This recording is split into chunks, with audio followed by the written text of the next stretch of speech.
2019 here in Chicago. My next guest, what's your name, sir? Kev Jones. Kev Jones. What's the name of your company? ProxyClick. ProxyClick.com. Yeah, that's it. Now, that's an intriguing name. I have a verb in there Yes. and a noun. It's a good title. What do you guys do? So we're actually visitor management.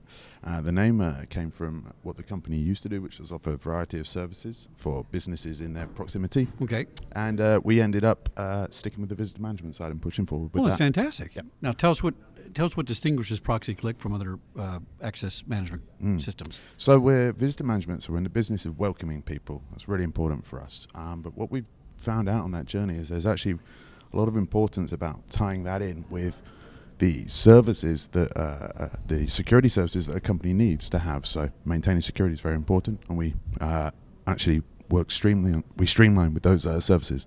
Now, that's different because most things are access control, which is yes, no, no, yes, right? Exactly. That's different what you're doing. Yeah, those systems are designed to keep people out, and our systems are designed to welcome people in. Oh, interesting. So we have to play nicely with each other. Okay.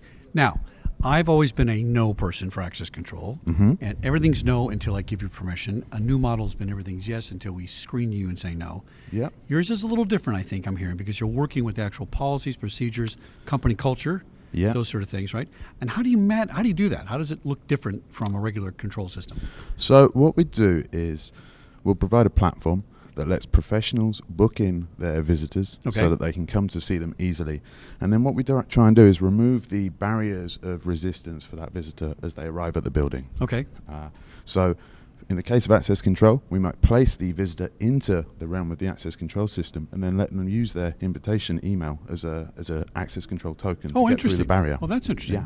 Because it used to be people like that, you had to come up and show your ID. Sometimes, do you take a picture at all and put them as part of the ID system maybe? Yeah, so there's a couple of things that we can do with that. We can work with an ID matching service, so we use an iPad as our kiosk, and that iPad can actually take a picture of the ID, do some off-site matching, and if we feel like further screening is warranted for the site, then they can do a manual ID check. Otherwise, they can let the person pass. And we can also take a picture of the person on the iPad and then print that onto a card, so you have a visual indicator that person's meant to be there.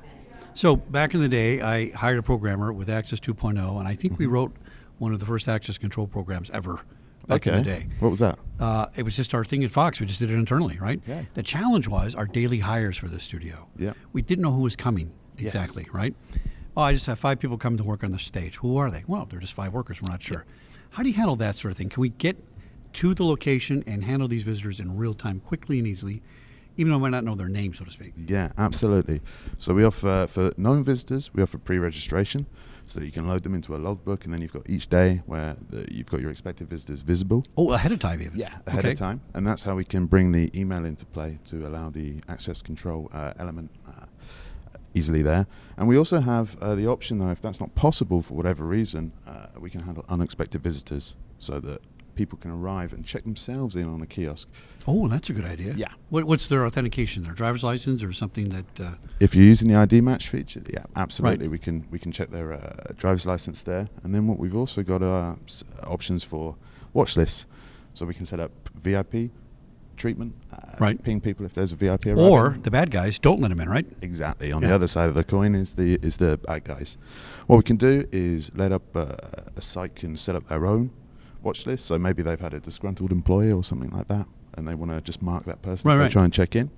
And then we can also tie into visual compliance, which is a system that allows us to do different checks from national databases across the US. Oh, that's fantastic. Yeah. Not like a background check database. Yeah, you could. Oh, really? There's many different databases that they public offer. sources or whatever. Yeah, well, that's fantastic. Yeah.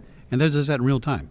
In real before time. the pass gets issued. Yeah, we can do it at a couple of points. We can do it if it's pre-registration, we can do it there. Right. And we can also do it on arrival to notify the security team. See, I knew that name was going to be very cool. Yeah. It's different. It's good. How long I'm you guys glad been you like it. 2010. Well, you're practically a dinosaur in this business.